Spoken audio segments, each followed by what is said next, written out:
আসসালামু আলাইকুম। এটিএন বাংলা সংবাদে সবাইকে স্বাগত জানাচ্ছি ফিরোজ তোহা। শুরুতেই বিআরবি কেবলস সংবাদ শিরোনাম। মার্কিন শুল্ক ইস্যু নিয়ে প্রধান উপদেষ্টার জরুরি বৈঠক, আমদানি বৃদ্ধির মাধ্যমে বাণিজ্য ঘাটতি কমিয়ে আনার প্রত্যাশা, সংবাদ সম্মেলনে জানালেন বাণিজ্য উপদেষ্টা। ডিসেম্বরের মধ্যে নির্বাচনের জোর দাবি বিএনপির, অতি দ্রুত রোডম্যাপ দেওয়ার আহ্বান। হেফাজতে ইসলামের সাথে গুলশান কার্যালয়ে দলটির বৈঠক।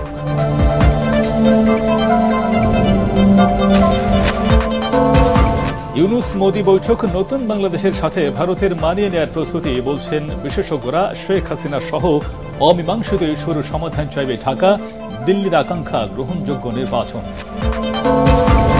ট্রেন, বাস ও লঞ্চে ঢাকামুখী মানুষের ঢল, মহাসড়কে নেই যানজট, রাজধানী ফিরছে চিরচেনা রূপে, কাল খুলছে সরকারি অফিস।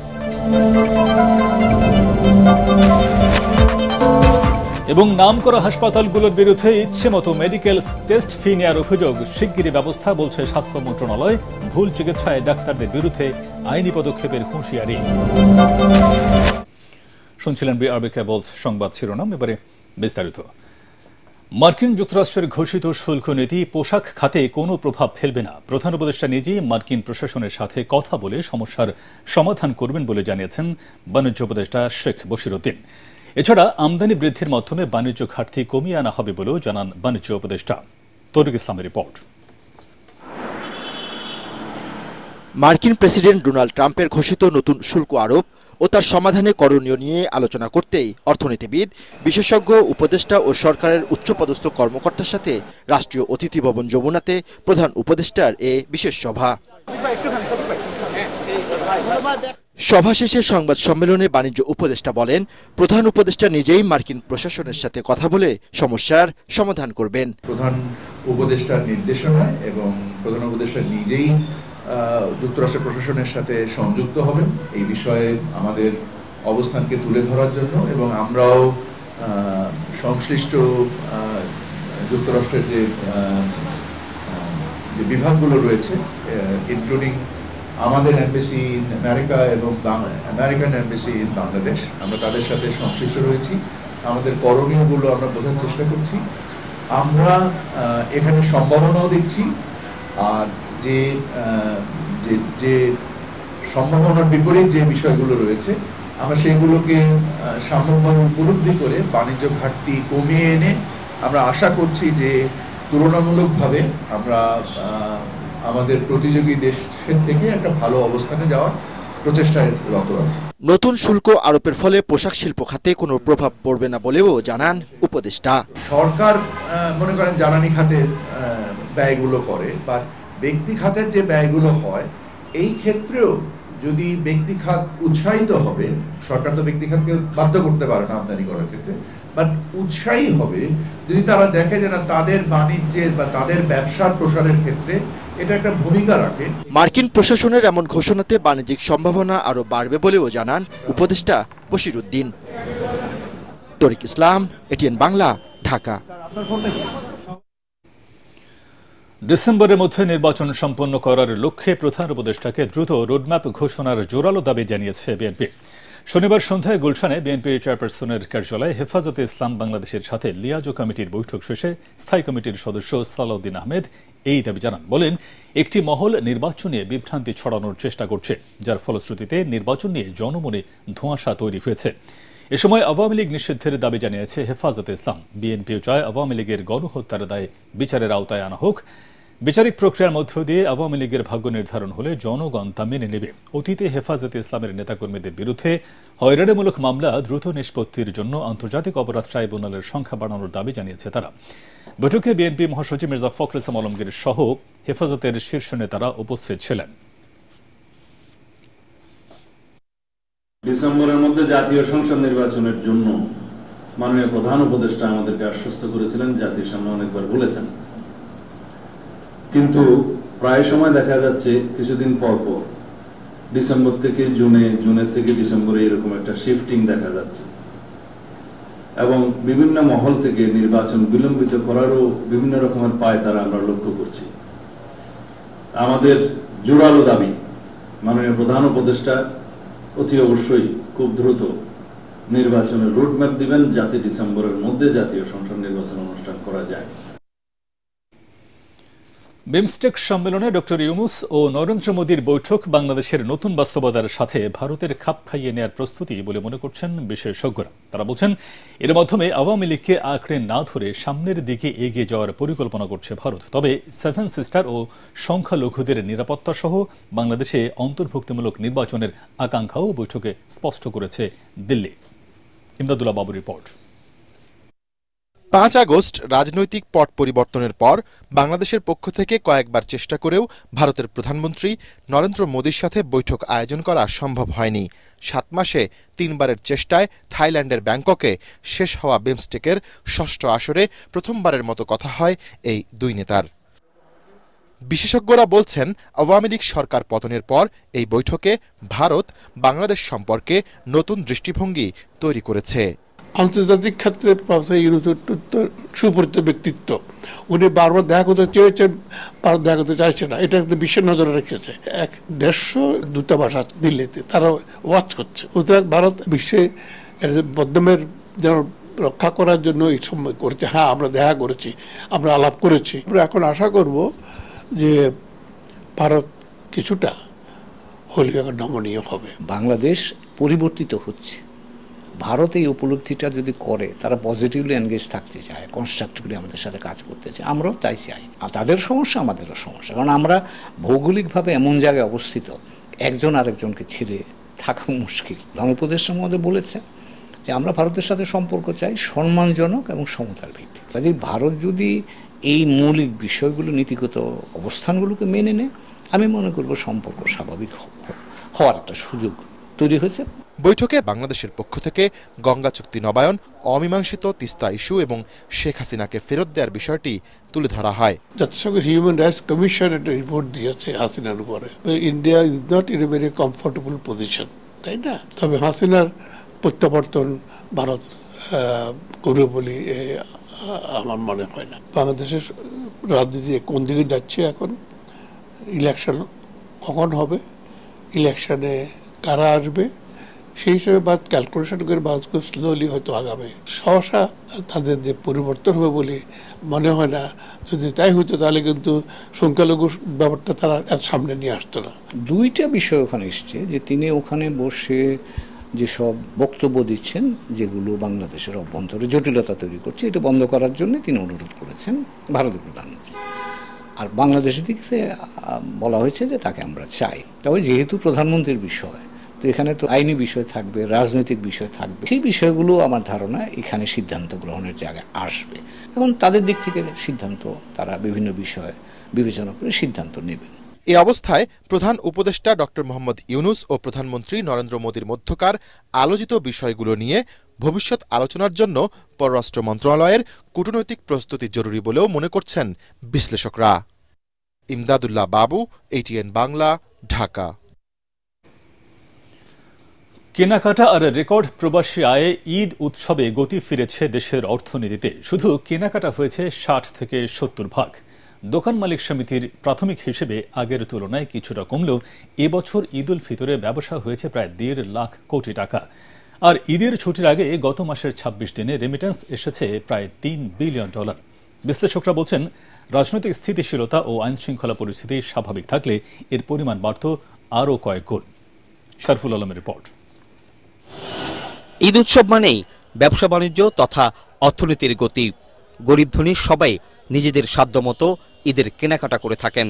আবার বছরের যে কোনো সময়ের চেয়ে রমজান মাসে ইফতার উপকরণ থেকে শুরু করে পোশাক সব ক্ষেত্রেই বাড়ে কেনাকাটার পরিমাণ।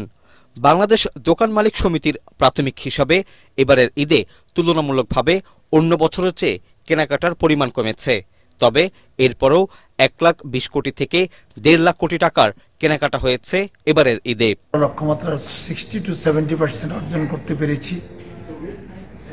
এবার দ্রব্যমূল্য যথেষ্ট নিয়ন্ত্রণে ছিল, ভোক্তা সাধারণের ক্রয় ক্ষমতাও কিছুটা বেড়েছে। যদি এইভাবে ব্যবসা বাণিজ্য চলতে থাকে, আশা করি ইনশাল্লাহ আমাদের অর্থনীতি পুনরায় ঘুরে দাঁড়াবে। ঈদ উৎসবে পিছিয়ে ছিলেন না প্রবাসীরাও। পরিবার পরিজনের জন্য ঈদ উৎসবকে রাঙাতে তারাও আগের যে কোনো সময়ের চেয়ে বেশি পরিমাণ অর্থ দেশে পাঠিয়েছেন। বাংলাদেশ ব্যাংকের তথ্য বলছে ঈদের ছুটির আগে মার্চ মাসের প্রথম ২৬ দিনে দেশে এসেছে প্রায় $3 বিলিয়ন প্রবাসী আয়। রেমিটেন্স প্রেরণের জায়গার ক্ষেত্রে আগে যে ধরনের ডকুমেন্টেশনের যে বিষয়টি সেটি মাঝখানে অনেক ফ্লেক্সিবল করা হয়েছিল এবং সেটির সুবিধা নিয়ে অনেক ধরনভাবেই হয়তো দেশে অর্থ আসছে।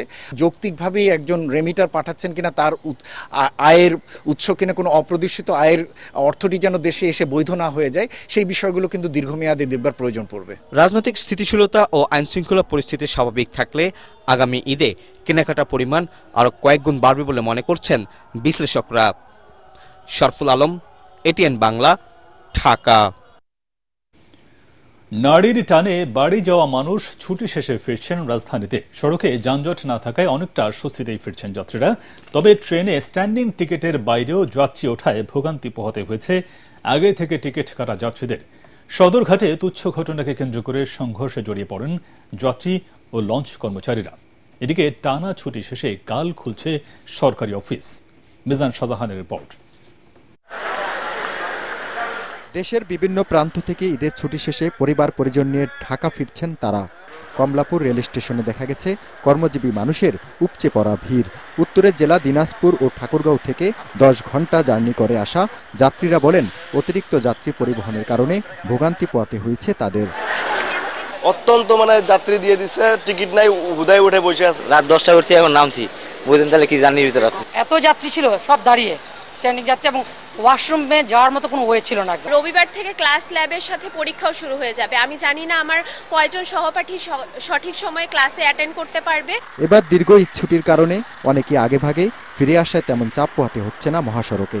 তবে যানজটের পুরানো চেহারা ছিল ঢাকা ময়মনসিংহ মহাসড়কে। পুরো যানজট রাস্তাঘাটে হয়নি, আগের চেয়ে অনেক ভালো লাগছে। শেরপুর থেকে আসছি তো, মানসিক পথে যানজট ছিল, পরবর্তীতে যানজট ছিল না। পদ্মা সেতুর কারণে ঢাকা বরিশাল রুটে লঞ্চ চলাচল আগের তুলনায় কমলেও বেড়েছে ভোলা ও আশপাশের নদী বেষ্টিত এলাকাগুলোতে। এসব লঞ্চে সামান্য ঘটনার জেরে মাঝে মধ্যেই সংঘর্ষে জড়াচ্ছেন যাত্রী ও লঞ্চ কর্মচারীরা। শুক্রবার রাতে ধীর গতিতে লঞ্চ চালানোকে কেন্দ্র করে এভাবেই সংঘর্ষে জড়িয়ে পড়েন ভোলার ইলিশা টু ঢাকাগামী একটি লঞ্চের যাত্রী ও স্টাফরা। এদিকে ফাঁকা ঢাকা মহানগরী ফিরতে শুরু করেছে চিরচেনা রূপে। টানা 9 দিনের ছুটি শেষ হলে রোববার থেকে এই শহরে মানুষের চাপ বাড়বে গাড়ির চাপ। তবে শহরের পুরোপুরি পুরনো চেহারা ফিরে আসবে 15 এপ্রিল মঙ্গলবার থেকে, অর্থাৎ পহেলা বৈশাখের পরদিন থেকে। মিজান শাহজাহান, এটিএন বাংলা, ঢাকা। একই টেস্ট এক এক হাসপাতালে ফি এক এক রকম। ইচ্ছেমতো ফি নির্ধারণ করছে নামকরা হাসপাতালগুলো। স্বাস্থ্য মন্ত্রণালয়ের বিশেষ সহকারী ডাক্তার সাইদুর রহমান এটিএন বাংলাকে জানান, মেডিকেল টেস্টের অযৌক্তিক ফি আদায় বন্ধে ব্যবস্থা নেবে মন্ত্রণালয়। কোনো ডাক্তারের বিরুদ্ধে ভুল চিকিৎসার প্রমাণ পেলে নেওয়া হবে আইনি ব্যবস্থা। রিপোর্টে জানাচ্ছেন মাহবুব কবির চপল। রোগ নিরাময়ে রোগ নির্ণয় জরুরি, কিন্তু ডাক্তার দেখাতে গেলেই বিভিন্ন পরীক্ষার লিস্ট ধরিয়ে দেন চিকিৎসকরা। টেস্ট করাতে গিয়ে নাভিশ্বাস ওঠে রোগীদের। সরকারি হাসপাতালের সাথে আকাশ পাতাল পার্থক্য। বেসরকারি হাসপাতালের টেস্ট ফির ইচ্ছেমতো নির্ধারণ করে রোগীদের কাছ থেকে বাড়তি টাকা হাতিয়ে নিচ্ছে, যেন দেখার কেউ নেই। এবার সেখানে লাগাম টানতে যাচ্ছে স্বাস্থ্য মন্ত্রণালয়। এখানে ইন্টারভেনশন করা উচিত সরকারের। আমরা মনে করি যে সরকারের নৈতিক অধিকার আছে। মানুষের যদি একটি পরীক্ষা নিরীক্ষার ব্যয় তার জন্য আনবিয়ারেবল হয়, তাহলে তো তার ডায়াগনোসিসটা পৌঁছাতে পারবেন না। সেটা তো আসলে মানুষের জীবনের সঙ্গে সম্পর্কিত একটা ব্যাপার। স্বাস্থ্য মন্ত্রণালয়ের বিশেষ এই সহকারী জানান, চিকিৎসায় ডাক্তারদের অবহেলার বিষয়টি গুরুত্বের সাথে নেওয়া হচ্ছে। অভিযোগ প্রমাণিত হলে যে কোনো চিকিৎসকের বিরুদ্ধে ব্যবস্থা নিতে হবে বিএমডিসিকে।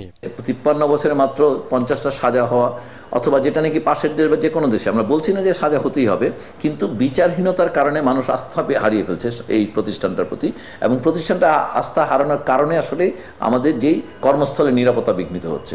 তার পেশাগত অদক্ষতা হয়েছে কিনা, গাফিলতি হয়েছে কিনা, অবহেলা হয়েছে কিনা, মানে এগুলো তো আলাদা আলাদা শব্দ, এবং সেই জন্যে এটা নির্ধারণের জন্য বিএমডিসির এক্সপার্ট টিম, তবে তাদেরকে আসলে অনেক বেশি রেসপন্ড কুইকলি করতে পারতে হবে। তিনি জানান, ভুয়া কিংবা হাতুড়ে ডাক্তারদের বিরুদ্ধে কঠোর অবস্থানে যাচ্ছে স্বাস্থ্য মন্ত্রণালয়। দুটো ব্যাপারে সাইড বাই সাইড চলা দরকার। একটা হচ্ছে ভুয়া চিকিৎসা বা মানহীন যারা চিকিৎসাবিদ্যা প্র্যাকটিস করছেন তাদেরকে আসলে একটা সাজার আওতায় আনা বা নিয়ন্ত্রণ করা, অথবা তাদের সিলিং টেনে দেওয়া। আরেকটা ব্যাপার হচ্ছে যে যদি আমাদের ট্রিটমেন্ট স্ট্যান্ডার্ড গাইডলাইন না থাকে তাহলে আপনি ডেভিয়েশন হতে পারবেন না। আপনার একটা স্কেল তো লাগবে। সো প্রতিটা ক্ষেত্রে না হলেও মেজরিটি জায়গায় আমাদের একটা গোল্ড স্ট্যান্ডার্ড ক্রিয়েট করতে হবে, যেন গোল্ড স্ট্যান্ডার্ড থেকে কত পার্সেন্ট উনি ডেভিয়েট করলেন এটাকে তখন ধরা যাবে। আসলে ডাক্তারদের রাজনীতি থেকে দূরে থাকায় ভালো বলে মনে করছেন বঙ্গবন্ধু মেডিকেল বিশ্ববিদ্যালয়ের সাবেক এই উপাচার্য। আশা করি আমরা অতীতের ভুল থেকে শিক্ষা নেব।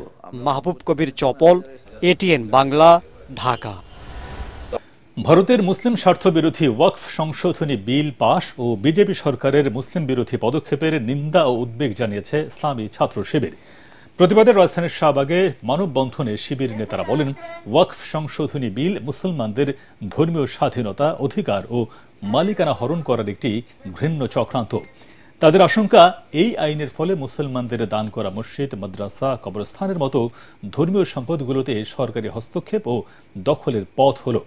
শিবিরের কেন্দ্রীয় নেতারা ভারতের 25 কোটির বেশি মুসলমানদের স্বার্থবিরোধী তৎপরতা থেকে বিরত থাকতে বিজেপি সরকারের প্রতি আহ্বান জানান।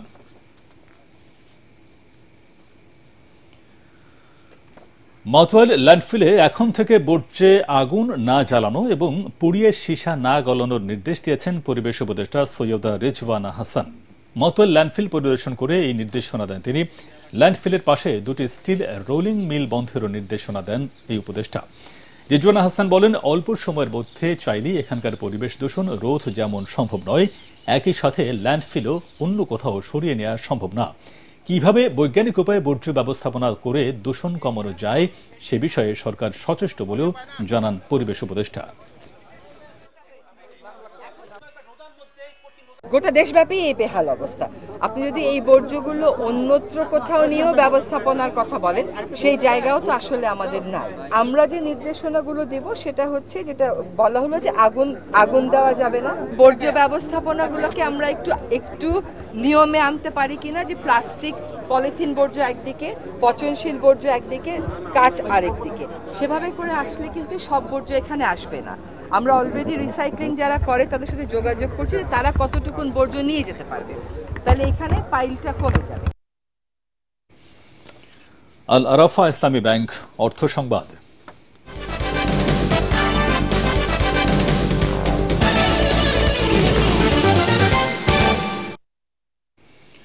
পবিত্র ঈদ উল ফিতরের ছুটি শেষে ব্রাহ্মণবাড়িয়া আখাউড়া স্থলবন্দরে আজ থেকে আবারও শুরু হয়েছে পণ্য আমদানি রফতানি। তবে ছুটির সময় বন্দর দিয়ে ভারতে যাত্রী পারাপার কার্যক্রম স্বাভাবিক ছিল জানিয়েছেন সংশ্লিষ্টরা। আখাউড়া স্থলবন্দরের আমদানি রফতানিকারক অ্যাসোসিয়েশনের যুগ্ম সাধারণ সম্পাদক শাহনিয়াজ মিয়া শানু জানান, ঈদ উপলক্ষে 28 মার্চ থেকে 4 এপ্রিল পর্যন্ত 8 দিনের ছুটিতে বন্ধ ছিল বন্দরের পণ্য আমদানি রফতানি কার্যক্রম। ছুটির শেষে আজ শনিবার থেকে যথারীতি পণ্য ওঠানামা শুরু হয়েছে। আখাউড়া স্থলবন্দর দিয়ে প্রতিদিন গড়ে 1.5 কোটি টাকার হিমায়িত মাছ, রড, সিমেন্ট, প্লাস্টিকজাত পণ্য, তুলা, ভোজ্য তেল সহ বিভিন্ন পণ্য ভারতে রফতানি হয়।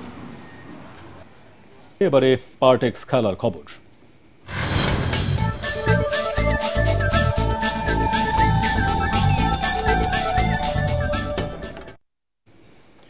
মাউন্ট ম্যাগনুয়ে তৃতীয় ও শেষ ওয়ানডে 43 রানে জিতে পাকিস্তানকে 3-0 হোয়াইট ওয়াশ করল নিউজিল্যান্ড।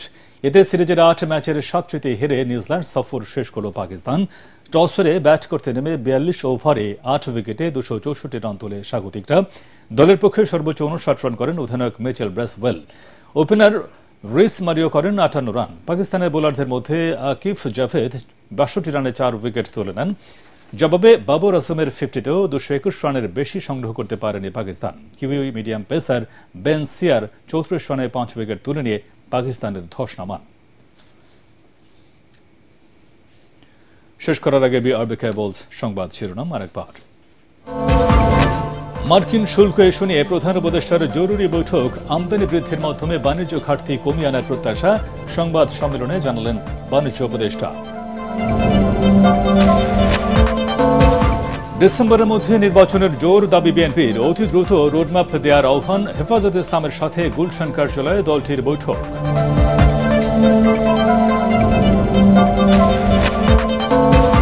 ইউনূস মোদি বৈঠক নতুন বাংলাদেশের সাথে ভারতের মানিয়ে নেয়ার প্রস্তুতি বলছেন বিশেষজ্ঞরা। শেখ হাসিনা সহ অমীমাংসিত ইস্যুর সমাধান চাইবে ঢাকা, দিল্লির আকাঙ্ক্ষা গ্রহণযোগ্য নির্বাচন। ট্রেন, বাস ও লঞ্চে ঢাকামুখী মানুষের ঢল, মহাসড়কে নেই যানজট, রাজধানী ফিরছে চিরচেনা রূপে, কাল খুলছে সরকারি অফিস। এবং নামকরা হাসপাতালগুলোর বিরুদ্ধে ইচ্ছেমতো মেডিকেল টেস্ট ফি নেওয়ার অভিযোগ, শিগগিরই ব্যবস্থা বলছে স্বাস্থ্য মন্ত্রণালয়। ভুল চিকিৎসায় ডাক্তারদের বিরুদ্ধে আইনি পদক্ষেপের হুঁশিয়ারি। পরবর্তী সংবাদ দেখার আমন্ত্রণ জানিয়ে এখনকার মতো শেষ করছি। ATN বাংলা সংবাদ ইউটিউব দেখতে ব্রাউজ করুন, YouTube/ATN বাংলা নিউজ। ধন্যবাদ সবাইকে।